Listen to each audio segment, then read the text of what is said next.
forward to it. Thanks.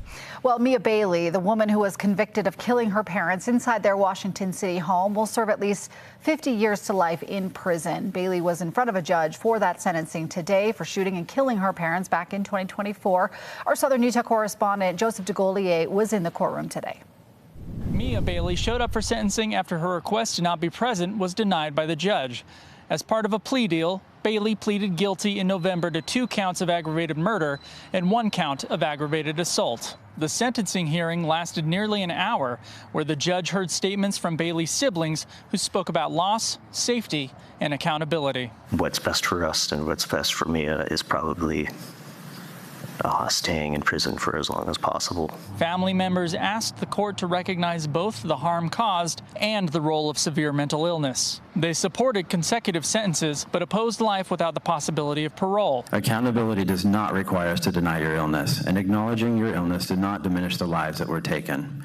Both realities exist at the same time. The defense asked the court to impose concurrent sentences, arguing Bailey had no prior criminal history and that parole officers should decide whether rehabilitation is possible in the future. They then read a written statement prepared by Bailey. It makes me want to die because I can't live with myself. I am sincerely, deeply sorry to my family that I committed this atrocity. Because of my religious beliefs as a Muslim, it would be appropriate to take my life for atonement for what I did. Prosecutors asked for consecutive sentences, meaning longer time in prison, because each sentence will be served back to back. They argued the killings were aggravated by multiple factors, including that the acts were carried out after advanced preparations, that a protective order was violated, and that Bailey attempted to kill another family member. You shot your parents, then you proceeded to go downstairs. The door was locked. Shot into the room. She returned to her father, who was lying on the ground, and shot him one more time in the head to make sure he was dead. She heard her mother making noises. Miss Bailey walked back over to her mother and shot her in the head to make sure she was dead. Finally, the court sentenced Mia Bailey to 2 consecutive terms of 25 years to life for aggravated murder, plus up to 5 years for aggravated assault. So let me see if I got this right.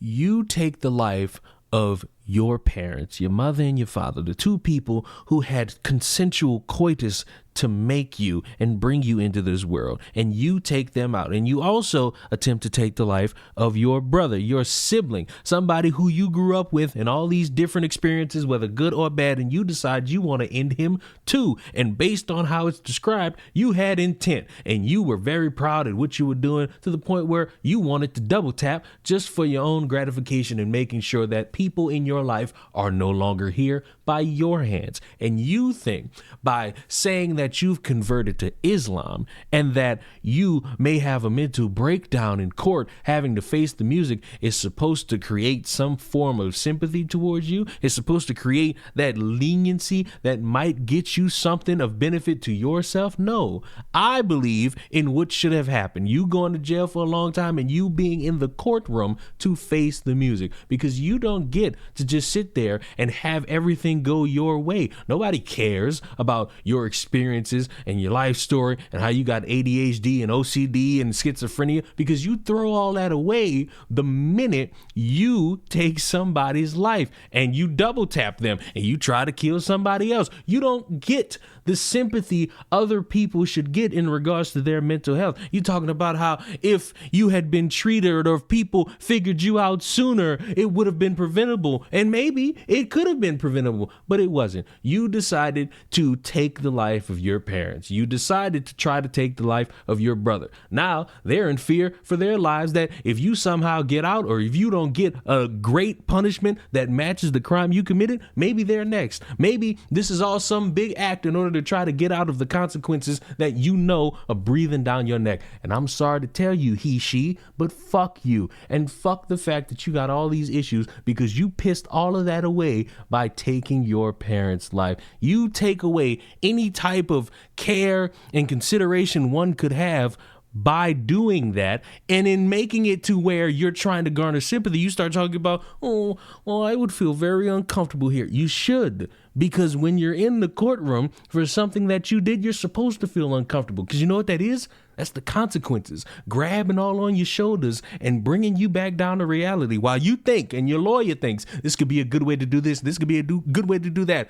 The thing that ultimately creates that fear is the consequences breathing down your neck and then slapping you across the face. So congratulations on getting your slap across the face. I hope you rest in piss and burn in hell. Your acts on that day were very chilling. If we follow what happened, you came to the house, you had a gun, you shot your parents, then you proceeded to go downstairs, the door was locked, shot into the room where your brother Corey and Amanda were, and then you went back upstairs. Ms. Bailey then went back upstairs. She stated she returned to her father, who was lying on the ground, and shot him one more time in the head to make sure he was dead.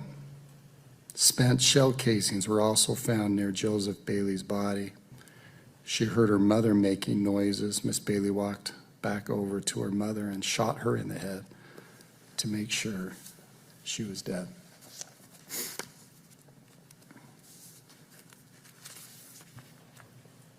The gravity of the circumstances, again, are there. And as to the sentence today, the sentence should and will be consecutive sentences. Ms. Bailey, in case 2415-01193 to the charge of aggravated murder, a first-degree felony, you are hereby sentenced to serve 25 years to life.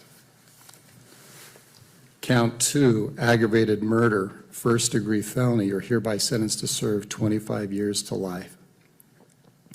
Count 3, aggravated assault, a third-degree felony, you are hereby sentenced to serve 0 to 5 years, all these at the Utah State Prison, to run consecutive one with the other.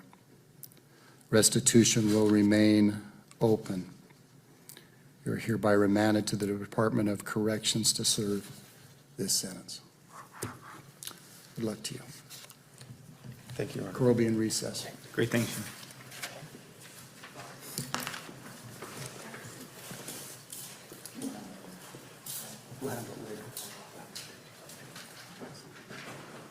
To everybody else, subscribe to the channel. I will see you all in the next one. Mwah!